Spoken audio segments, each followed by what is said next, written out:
আমি ১৭ বছর যাবৎ প্রবাস জীবনে আছি।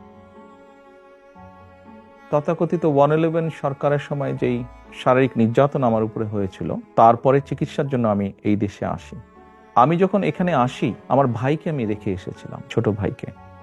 আমি যখন এই দেশে আসি, আমার সুস্থ মাকে আমি রেখে এসেছিলাম। একটি ঘর রেখে এসেছিলাম, যেই ঘরে আমি এবং আমার ছোট ভাই বড় হয়েছি, যেই ঘরে আমার বাবার স্মৃতি ছিল, যেই ঘরে আমাদের দুই ভাইয়ের সন্তানরা জন্মগ্রহণ করেছিল, যেই ঘরে আমার মায়ের বহু স্মৃতি ছিল, সেই স্মৃতিগুলোকে ভেঙে চুরে ধুলায় মিশিয়ে দেওয়া হয়েছে। যে ভাইকে আমি রেখে এসেছিলাম, সেই ভাই এখন আর নেই।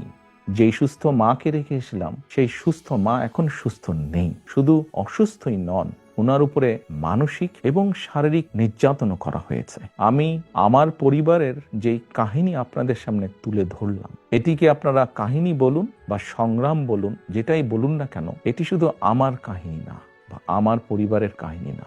এরকম কাহিনী বাংলাদেশের শত না হাজার হাজার পরিবারের।